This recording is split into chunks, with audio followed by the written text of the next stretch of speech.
Hello बच्चों, स्वागत करता हूं करंट अफेयर के महत्वपूर्ण शो में। आज के जो महत्वपूर्ण घटनाक्रम है, जो महत्वपूर्ण न्यूज है आज के, उसके बारे में बात करता हूं। चलिए, पहला न्यूज है हमारा।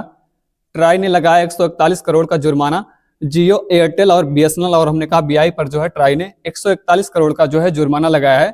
अगला जो हमारा महत्वपूर्ण न्यूज है, आरिफ मोहम्मद खान बने बिहार के नए राज्यपाल। तो आरिफ मोहम्मद खान हमने कहा बिहार के नए राज्यपाल बन गए हैं। और अगला महत्वपूर्ण न्यूज हमारा, दुनिया के सबसे सक्रिय ज्वालामुखी किलायू में हुआ विस्फोट। तो हमने कहा जो हवाई द्वीप में किलायू ज्वालामुखी जो दुनिया का सबसे बड़ा हमने कहा सक्रिय ज्वालामुखी है, उसमें विस्फोट हुआ। अगली महत्वपूर्ण न्यूज है हमारी, प्रसिद्ध फिल्म निर्माता श्याम बेनेगल का हुआ निधन। अगला घटनाक्रम हमारा, मुंबई में बना देश का पहला डिजिटल म्यूजियम अभय प्रभावना। ठीक है। अगली महत्वपूर्ण न्यूज है, इसके अंतर्गत इसरो लॉन्च करेगा SpaDeX mission. SpaDeX mission launch करेगा, हमने कहा डंकिंग के लिए इसरो जो है लॉन्च करेगा स्पैड एक्स मिशन। अगली खबर है हमारी, इसके अंतर्गत जस्टिस बी रामासुब्रमण्यम राष्ट्रीय मानवाधिकार आयोग के नए अध्यक्ष बनाए गए। अगली खबर है, चेन्नई में बना पहला डायबिटीज बायो बैंक। तो चेन्नई में हमने कहा पहला डायबिटीज बायो बैंक स्थापित किया गया है चेन्नई के अंदर। अगली महत्वपूर्ण न्यूज है, मालदोवा बना अंतरराष्ट्रीय सौर गठबंधन का नया सदस्य। तो मालदोवा बन चुका, हमने कहा आर्मेनिया के बाद मालदोवा बन चुका है अंतरराष्ट्रीय सौर गठबंधन का हमने कहा अगला सदस्य। ठीक है। इसके बाद अगली महत्वपूर्ण न्यूज है, केजरीवाल ने प्रारंभ किया अंबेडकर सम्मान स्कॉलरशिप योजना। तो अंबेडकर सम्मान स्कॉलरशिप योजना दिल्ली सरकार के द्वारा प्रारंभ की गई है, केजरीवाल के द्वारा। ठीक है। अगली महत्वपूर्ण न्यूज है, इसके अंतर्गत केंद्रीय मंत्री प्रहलाद जोशी ने जागो ग्राहक ऐप लॉन्च किया। तो जागो ग्राहक ऐप हमने कहा 24 दिसंबर को जब राष्ट्रीय हमारा जागो ग्राहक दिवस होता है, ठीक है, उपभोक्ता जागरूकता दिवस होता है, उस दिन हमने कहा इस ऐप को लॉन्च किया गया है, जागो ग्राहक ऐप। ठीक। तो मैंने कहा बच्चों जो है जियो, बीएसएनएल, बीआई और एयरटेल पर हमने कहा 141 करोड़ का जुर्माना लगा दिया गया इसके द्वारा, ट्राई के द्वारा। ट्राई कहते हैं हमने कहा telecom regulatory authority of India कहा जाता है। ठीक है। इसने जो है जुर्माना क्यों लगाया है, क्योंकि हमने कहा ये सारे जो हमने कहा कंपनियां थी, जो हमने कहा संचार की कंपनियां थी, इन्होंने हमने कहा कोई ऐसी व्यवस्था नहीं किया था जिससे हमने कहा ग्राहकों को सुरक्षा प्रदान किया जाए। जो उनके मोबाइल पर हमने कहा अनवांटेड कॉल आते हैं या अनवांटेड स्पैम आते हैं, उसके लिए हमने कहा इन्होंने कोई व्यवस्था नहीं किया था। कौन कौन से, हमने कहा जियो ने, बीएसएनएल ने, बीआई ने, एयरटेल ने। इसीलिए हमने कहा 141 करोड़ का जुर्माना इन पर जो है लगाया गया है, हमने कहा किसके द्वारा, ट्राई के द्वारा। ट्राई की स्थापना याद रखिएगा, इसकी जो स्थापना की गई थी ट्राई की, ठीक है, इसकी स्थापना हमने कहा ट्राई की 1997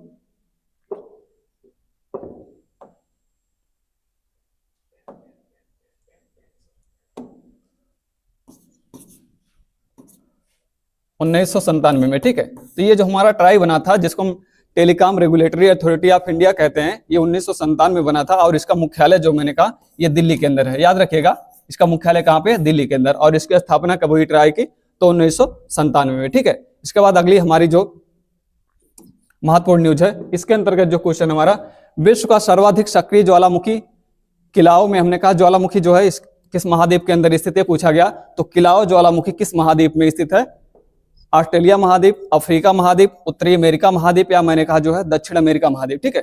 तो आप जानते हैं जो हमने कहा विश्व का सर्वाधिक सबसे ज्यादा सक्रिय ज्वालामुखी कौन सा है, किलाऊ है, और ये हवाई द्वीप में स्थित है। और हवाई द्वीप किस महाद्वीप के अंतर्गत आता है, तो ये हमने कहा आता है आपका उत्तरी अमेरिका महाद्वीप के अंदर। ठीक है। तो उत्तरी अमेरिका महाद्वीप के अंदर आपका आता है किलाऊ ज्वालामुखी। ठीक। इसके बाद अगला क्वेश्चन हमारा, बिहार के नए राज्यपाल कौन बनाए गए हैं। तो मैंने कहा बिहार के नए राज्यपाल कौन बनाए गए हैं, लक्ष्मण प्रसाद मिश्र, मोहम्मद आरिफ मोहम्मद खान और सत्यपाल मलिक। तो जो बिहार के हमने कहा अभी कल हमने कहा राज्यपाल बनाए गए हैं, वो आरिफ मोहम्मद खान बनाए गए हैं। ठीक है। तो आरिफ मोहम्मद खान को बना दिया गया है बिहार का नया राज्यपाल। ठीक है। इसके अलावा हमने कहा 4 अन्य राज्यपाल बनाए गए कल, जैसे आप देखेंगे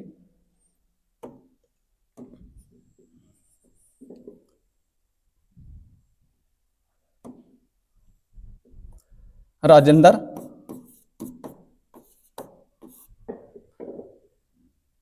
आलनेरकर,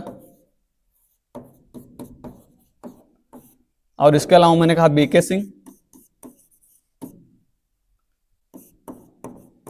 सिंह, ठीक है, और जो है अजय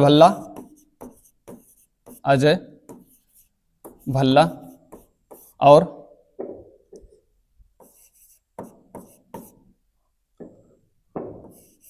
हरि बाबा, ठीक, कंभनपति, कंभमपति, ठीक है। इन 4 लोगों को और मैंने कहा राज्यपाल बनाया गया। जैसे आप देखोगे जो हमने कहा राजेंद्र आल नेरकर को, इनको हमने कहा केरल का राज्यपाल बनाया गया है। कहाँ का? केरल का, ठीक है।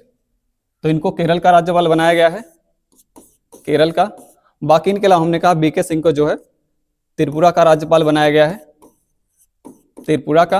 और जो है अजय भल्ला को मणिपुर का राज्यपाल बनाया गया है, ठीक है, मणिपुर का। बाकी हरि बाबा कंभनपति को हमने कहा ये उड़ीसा के नए राज्यपाल बने हैं, उड़ीसा के, ठीक है। तो ये 4 राज्यपालों का नाम याद रखिएगा। मैंने कहा एक जो है केरल के राज्यपाल हैं, इनको बनाया गया हमने कहा राजेंद्र आर नेरकर को। उसके बाद मैंने कहा त्रिपुरा के जो राज्यपाल बनाए गए हैं बीके सिंह को बनाया गया है, ठीक है। उसके बाद मणिपुर के जो राज्यपाल बने हैं, नए राज्यपाल बने हैं अजय भल्ला। बाकी हमने कहा उड़ीसा के जो नए राज्यपाल बने हैं हरि बाबा कंभनपति, ठीक है। तो अगला हमारा महत्वपूर्ण क्वेश्चन है, देश का पहला डायबिटीज बायो बैंक कहाँ स्थापित किया गया? तो हमने कहा जो देश का पहला डायबिटीज बायो बैंक स्थापित किया गया है वो कहाँ पर स्थापित किया गया है? मुंबई के अंदर, हैदराबाद के अंदर, चेन्नई के अंदर या बंगलुरु के अंदर, ठीक है। तो हमने कहा जो हमने डायबिटीज बायो बैंक स्थापित किया गया, ये कहाँ पर स्थापित किया गया है? चेन्नई के अंदर, ठीक है।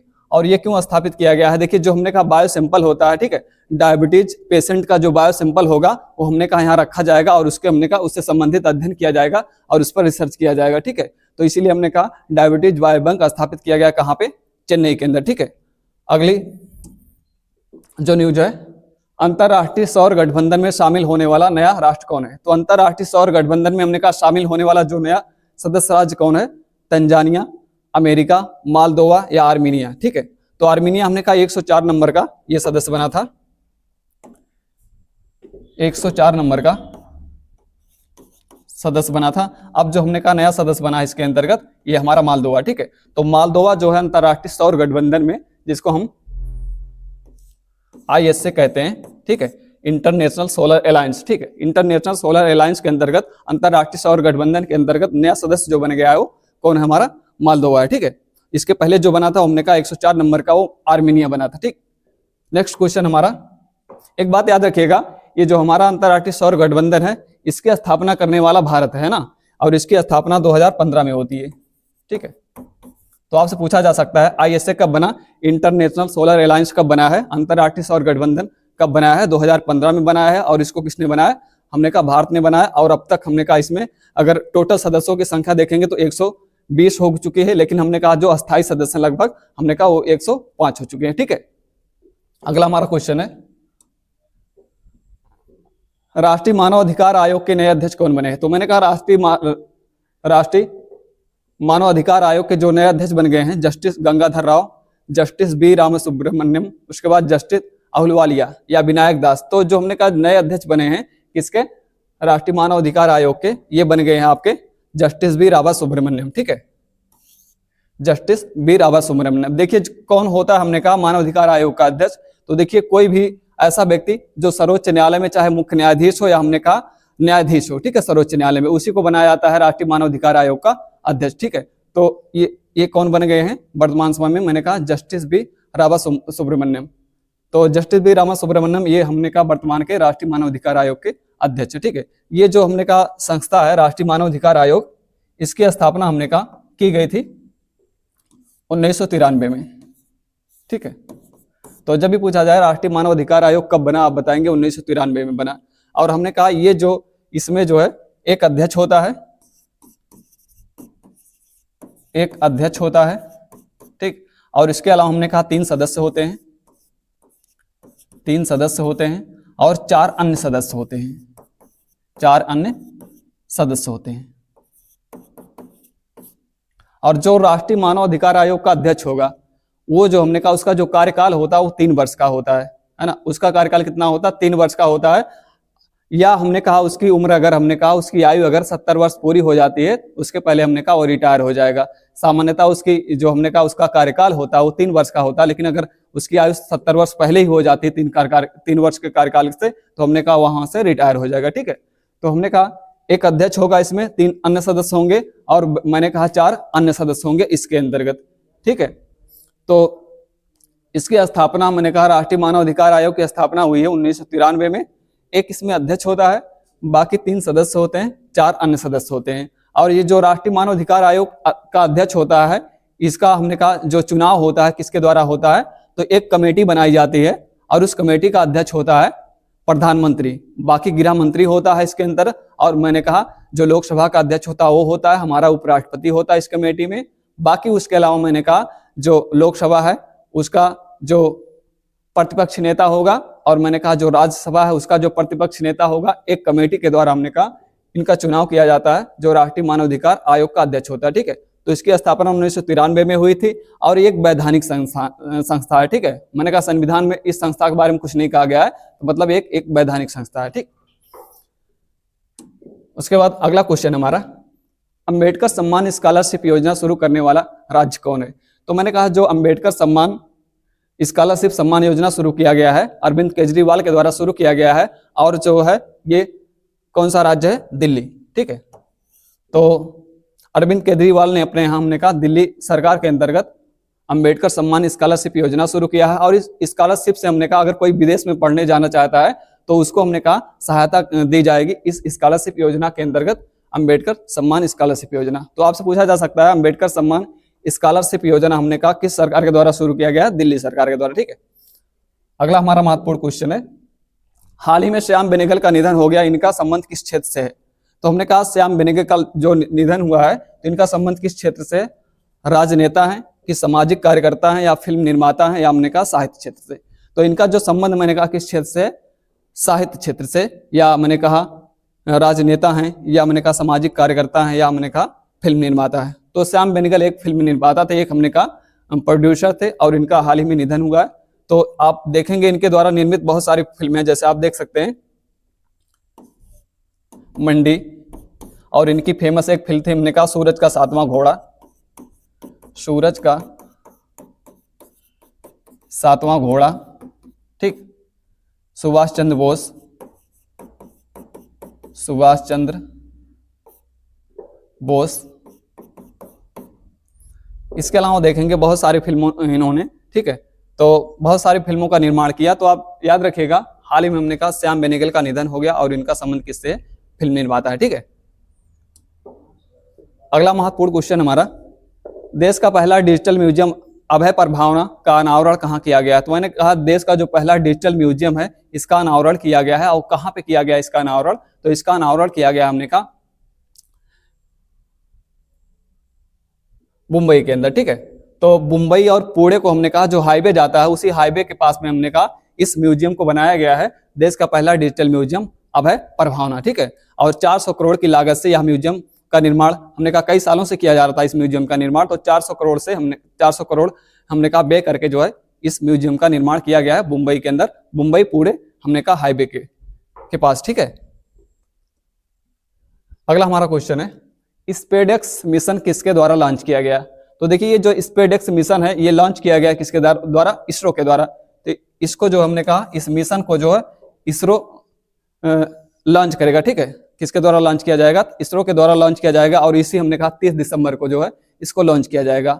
और इस मिशन का उद्देश्य है, स्पेडेक्स जो मिशन हमने कहा इसका उद्देश्य क्या है, इसका उद्देश्य हमने कहा जो अंतरिक्ष में हमने कहा डंकिंग का कार्य करेगा।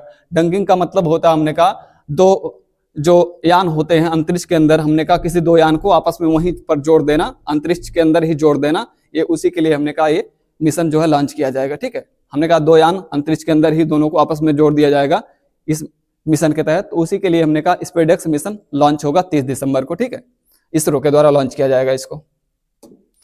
अगला क्वेश्चन हमारा, राष्ट्रीय उपभोक्ता दिवस 24 दिसंबर के अवसर पर केंद्रीय मंत्री प्रहलाद जोशी द्वारा निम्न में से किस ऐप को लॉन्च किया गया। तो हमने कहा किस ऐप को लॉन्च किया गया है, जो हमारा राष्ट्रीय उपभोक्ता दिवस 24 जनवरी को है उसी दिन हमने कहा हमारे केंद्रीय मंत्री प्रहलाद जोशी के द्वारा 3 नए ऐप लॉन्च किए गए। एक मैंने कहा जागृति डैशबोर्ड ऐप, एक है जागृति ऐप, उसके बाद मैंने कहा जागो ग्राहक ऐप। ठीक है, तो ये जो हमने कहा ग्राहक सुरक्षा ऐप ये लॉन्च नहीं किया गया है, बाकी ये 3 ऐप लॉन्च किए गए, जैसे मैंने कहा जागृति डैशबोर्ड ऐप, और उसके बाद जागृति ऐप, और उसके बाद मैंने कहा जागो ग्राहक ऐप। ये 3 ऐप लॉन्च किए गए इसके द्वारा हमने कहा केंद्रीय मंत्री प्रहलाद जोशी के द्वारा। ठीक है, अगला हमारा क्वेश्चन है, ठीक है, तो ये इतने सारे क्वेश्चन थे हमने कहा करंट अफेयर से संबंधित। अब जो हमारा होगा टर्म ऑफ द डे ज्वालामुखी। ठीक है, मैं आपको ज्वालामुखी के बारे में बताऊंगा कि ज्वालामुखी विस्फोट कैसे होता है, क्या कारण होता है ज्वालामुखी के उद्गार का, या मैंने कहा इससे संबंधित जितनी आकृतियों का निर्माण होता है, या हमने कहा विश्व में प्रमुख जो ज्वालामुखी होते हैं, जैसे सक्रिय ज्वालामुखी हो या हमने कहा प्रसुप्त ज्वालामुखी हो, शांत ज्वालामुखी, उनके बारे में बात करूंगा। ठीक है, तो देखिए ये हमारा जो वोल्केनो होता है जिसको हम ज्वालामुखी कहते हैं, तो देखिए जब हमने कहा जो हमारा कोर होता है, ठीक है, जो कोर होता है वहां पर टेम्परेचर जब बढ़ता है, टेम्परेचर के बढ़ने के कारण हमने कहा जब वो मैग्मा बन जाता है, और मैग्मा के बनने के बाद जब वो चैम्बर में वो मैग्मा आने लगता है चैम्बर के अंदर। ठीक है, तो हमने कहा चैम्बर बोला जाता है मेंटल, जो हमने कहा जो कोर के बाद की परत होती है मेंटल होती है, और उस मेंटल में जो सारे चैम्बर होते हैं, मैग्मा गर्म होकर हमने कहा बहुत ज्यादा हमने कहा जब वो द्रवित होकर ऊपर की तरफ चढ़ता है तो जो दरारें होती हैं वहां से जब फूटता है तो उसको हम कहते हैं ज्वालामुखी विस्फोट, है ना।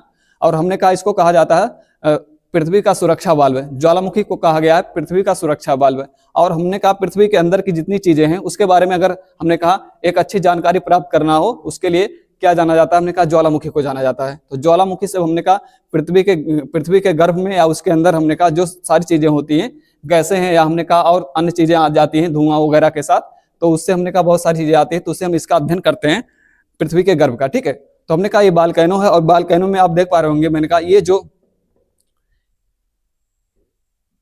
ये जो आपको दिखाई दे रहा है इसको कहा जाता है, ठीक है, इसको नालिका कहते हैं। ठीक है, जिसके माध्यम से हमने कहा मैग्मा बाहर आता है उसको क्या कहते हैं, नालिका कहते हैं। और ऊपर का ये जो भाग होता है, ठीक, यहाँ इसको कहते हैं छिद्र, और ये जो हमने कहा इस तरह से भाग बन जाता है, इसको क्रेटर कहा जाता है ज्वालामुखी में। ठीक है, और बाकी हमने कहा इसके अलावा आप देखोगे ये जो आपको आकृति दिखाई दे रही है इसको ज्वालामुखी शंकु कहा जाता है। ठीक, इसको क्या कहते हैं, मैंने कहा इसको कहते हैं ज्वालामुखी शंकु।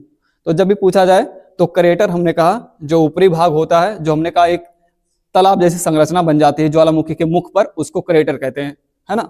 बाकी हमने कहा ये नालिका है जिसके माध्यम से मैग्मा बाहर आता है। ठीक है, देखिए मैंने कहा ये जो आपको ये दिखाई दे रहा है इसको क्या कहा जाता है, मैंने कहा इसको नालिका कहा जाता है। ठीक है, या पाइप कहते हैं इसी को। ठीक, इसको क्या कहते हैं, मैंने कहा नालिका या इसी को पाइप कहा जाता है। बाकी मैंने कहा ये जो आकृति ऐसे दिखाई देती है इसको क्या कहते हैं, इसको मैंने कहा इसको ज्वालामुखी शंकु कहा जाता है ना। बाकी बहुत सारे छिद्र होते हैं जिनके माध्यम से हमने कहा मैग्मा जो लावा होता है वो बाहर की तरफ आता है, और उसके बाद हमने कहा ये जो भाग होता है ये वाला, इसको क्या कहते हैं, इसको ज्वालामुखी क्रेटर कहा जाता है। ठीक है, और इसी को ज्वालामुखी छिद्र कहते हैं। और हमने कहा जब इसका भाग जो है इस प्रकार से बड़ा भाग हो जाता है उसको क्रेटर नाम दे दिया जाता है। ठीक है, देखिए तो हमने कहा जब ज्वालामुखी विस्फोट होता है तो बहुत सारी हमने कहा संरचनाओं का निर्माण होता है, बहुत सारी आकृतियों का निर्माण होता है। जैसे आप देखेंगे तो देखिए इस तरह हमने कहा इस तरह से कुछ आकृतियों का निर्माण होता है। जैसे आप ये नीचे देख पा रहे होंगे, ये हमने कहा अगर मैग्मा इस तरह से फैल जाता है ऐसे ऐसे निकलकर, तो इसको हमने कहा बैथोलिथ कहा जाता है। इसको क्या कहते हैं, इसको बैथोलिथ कहते हैं। बाकी मैंने कहा जब इस तरह से मैग्मा हमने कहा किसी दरार उद्भेदन करके इस तरह से मैग्मा फैलता है, इस तरह से आकृति का निर्माण कर देता है, तो इसको मैंने कहा सिल कहा जाता है ज्वालामुखी के अंदर, है ना। तो ज्वालामुखी में मैंने कहा बहुत सारे आकृतियों का निर्माण होता है जिसमें आप देखेंगे मैंने कहा आपका बैथोलिथ है, सिल है, या हमने कहा इस तरह से जब हमने कहा संरचना बनती है इसको क्या कहते हैं, ज्वालामुखी में इसको डाइक कहा जाता है।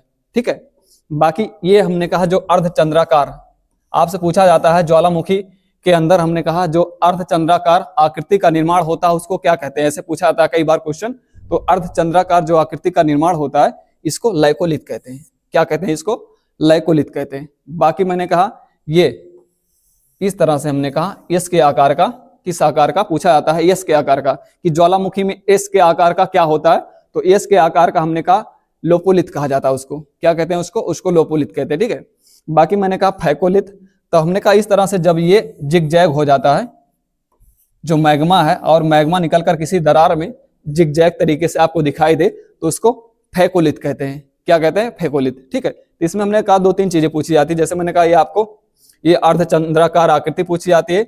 बाकी मैंने कहा डाइक पूछा जाता है और सिल पूछा जाता है। डाइक हमने कहा हमेशा सीधा होता है, जो दरार इसका सीधा होता है, और हमने कहा थोड़ा सा जब मुड़ जाए, हमने कहा एल की तरह हो जाए, उसको सिल कहते हैं। और बाकी हमने कहा जब समुद्री सतह, हमने कहा निचली सतह पर या समुद्री सतह पर हमने कहा अगर मैग्मा जम जाता है तो उसको बैथोलित कहते हैं। ठीक है, पूछा गया है ज्वालामुखी में जो है मैग्मा का जमना निचली सतह पर क्या कहलाता है, उसको बैथोलित कहा जाता है। ठीक है, तो ये हमने कहा ये सारी आकृतियों का निर्माण होता है ज्वालामुखी के अंदर। तो ये सारी बातें याद रखिएगा, फाइकोलिथ, लोपोलिथ, लैकोलिथ, डाइक, सिल और मैंने कहा बैथोलिथ। ठीक, चलिए ये जो ज्वालामुखी होता हमने कहा, ज्वालामुखी को हमने कहा 3 श्रेणियों में विभाजित किया जाता है। आप देखेंगे तो हमने कहा ज्वालामुखी, इसकी 3 श्रेणियां बनाई गई हैं। जैसे मैंने कहा सक्रिय ज्वालामुखी, सक्रिय ज्वालामुखी, ठीक है, और दूसरा मैंने कहा परसुप्त ज्वालामुखी, परसुप्त ज्वालामुखी, और तीसरा जो है आपका शांत ज्वालामुखी, शांत ज्वालामुखी। ठीक है, तो हमने कहा ज्वालामुखी तीन तरह का हो सकता है। एक मैंने कहा सक्रिय ज्वालामुखी होता है आपका, एक परसुप्त होता है ज्वालामुखी, और हमने कहा एक जो होता है आपका वो होता है शांत ज्वालामुखी।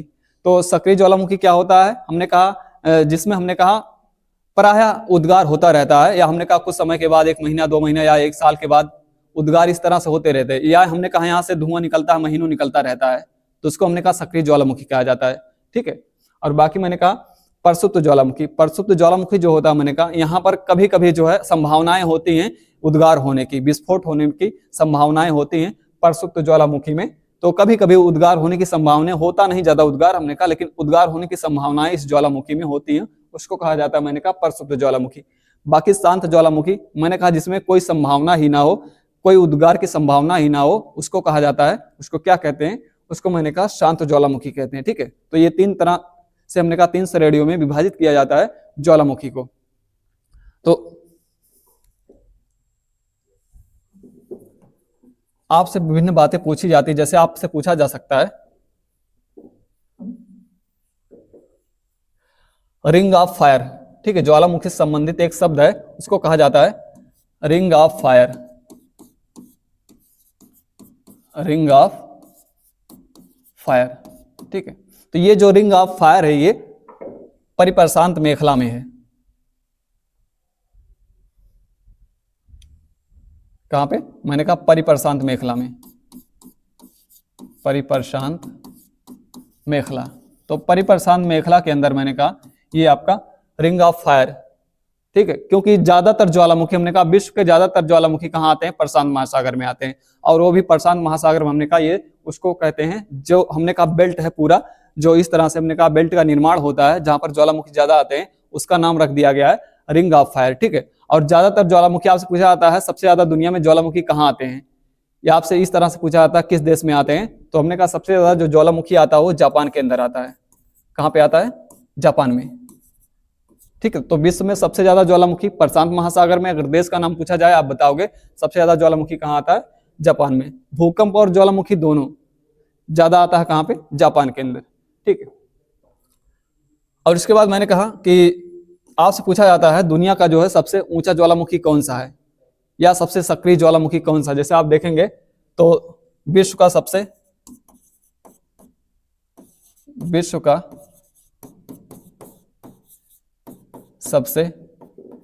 ऊंचा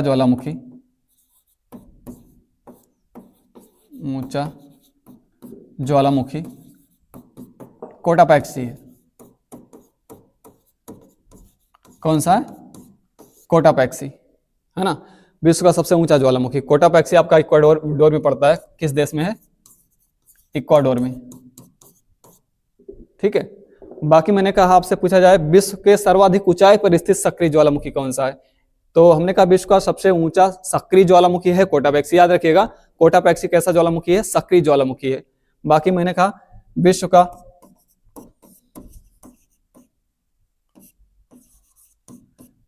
सबसे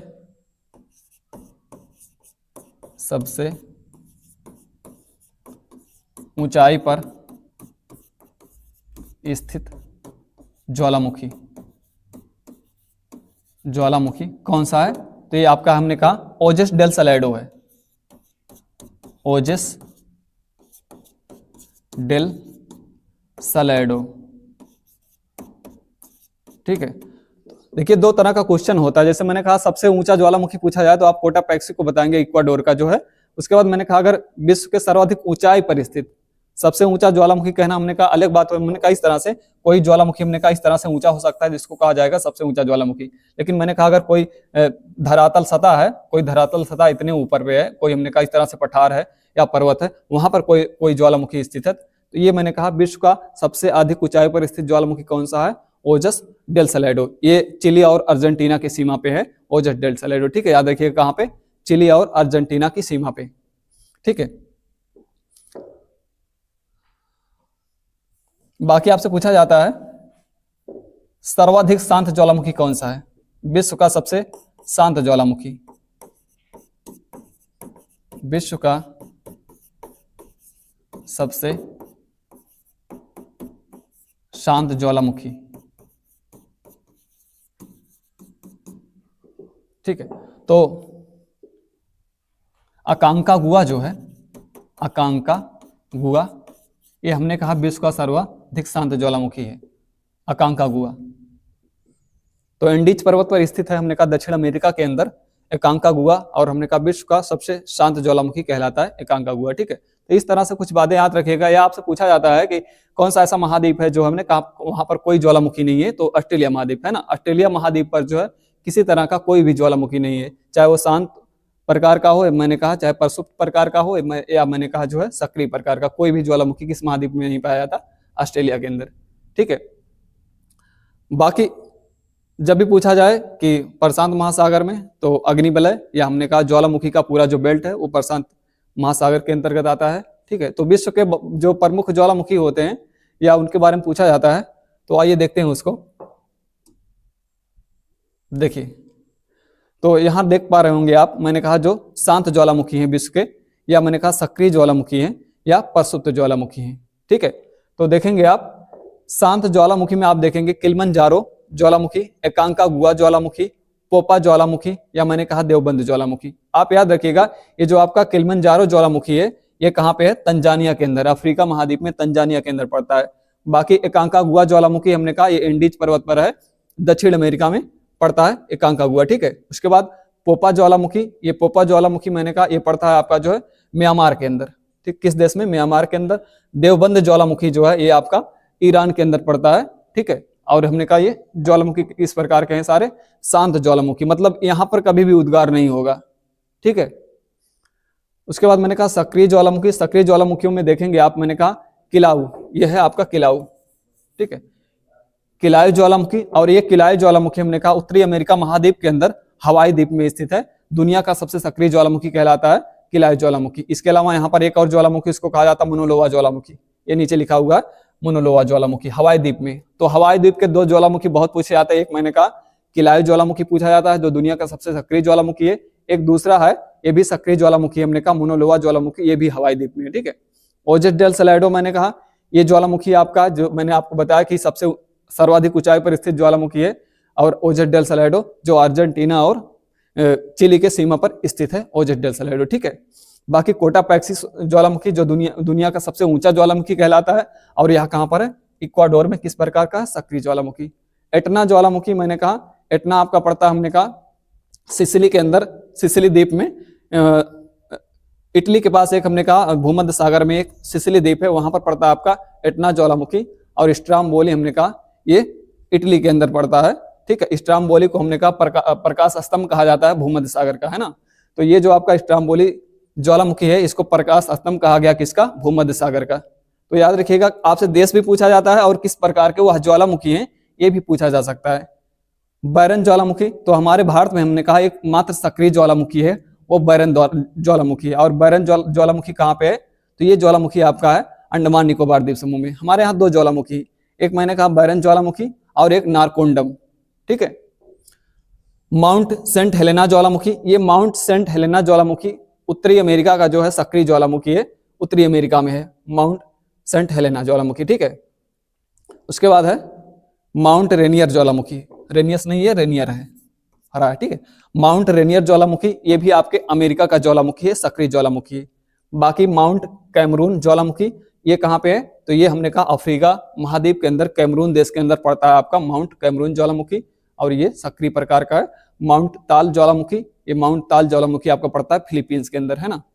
तो एशिया महाद्वीप के अंदर हमने कहा फिलीपींस है माउंट ताल ज्वालामुखी। माउंट ताल कई बार पूछा गया है, तो माउंट ताल ज्वालामुखी हमने कहा ये फिलीपींस के अंदर है और ये सक्रिय ज्वालामुखी है। अंत में आते हैं हमने कहा प्रसुप्त ज्वालामुखियों में। तो प्रसुप्त ज्वालामुखियों के जो उदाहरण हमने कहा, प्रसुप्त ज्वालामुखी का मतलब होता हमने कहा कभी कभी उद्गार हो सकता है, कई सालों कई वर्षों में एक बार होता है, या हमने कहा संभावनाएं वहां देखी जाती है। जब हमने कहा जो भूगोल वेत्ता है वो हमने कहा उसकी टेस्टिंग करते हैं तो इनको पता चलता है कि यहाँ भी उद्गार हो सकता है। तो उस तरह के प्रसुप्त ज्वालामुखी मैंने कहा विशुशियस ज्वालामुखी है, उसके बाद नारकोंडम ज्वालामुखी है, फ्यूजियामा ज्वालामुखी है और क्रैकेटोवा ज्वालामुखी है। तो ये जो विशुशियस प्रकार का ज्वालामुखी है ये कहाँ पे है, ठीक है, तो यह है आपका इटली के अंदर विशुशियस ज्वालामुखी, प्रसुप्त प्रकार का ज्वालामुखी। बाकी नारकोंडम जो है मैंने कहा हमारे भारत के अंदर दो ही ज्वालामुखी हैं, एक नारकोंडम है हमारा और एक जो हमने कहा बैरन ज्वालामुखी। बैरन सक्रिय ज्वालामुखी है, यहाँ पर लिखा हुआ है ये सक्रिय ज्वालामुखी है। बाकी मैंने कहा नारकोंडम जो ज्वालामुखी है ये हमने कहा 21 प्रकार का है, प्रसुप्त ज्वालामुखी है, ठीक है। उसके बाद फ्यूजियामा, और ये फ्यूजियामा पड़ता है आपका जापान में, प्रसुप्त ज्वालामुखी है। और ये है कराकाटोआ, कराकाटोआ जो ज्वालामुखी है ये कहाँ पर पड़ता है, तो मैंने कहा ये इंडोनेशिया के अंदर है, ठीक। तो मैंने आपको सारे ज्वालामुखी के बारे में बताया कि ज्वालामुखी होता क्या है, ज्वालामुखी उद्गार क्यों होता है और उससे किन किन आकृतियों का निर्माण होता है। और विश्व में आप देखेंगे हमने कहा 3 तरह के ज्वालामुखी पाए जाते हैं, शांत ज्वालामुखी, सक्रिय ज्वालामुखी, प्रसुप्त ज्वालामुखी, है ना। और बाकी ये सारे नाम थे, और किन किन देशों में हमने कहा ये ज्वालामुखी पाए जाते हैं उनके बारे में मैंने बात किया, ठीक है। तो आज के लिए इतना ही, ये क्लास था मेरा, अब अगले क्लास में मिलते हैं नेक्स्ट डे। Thank you.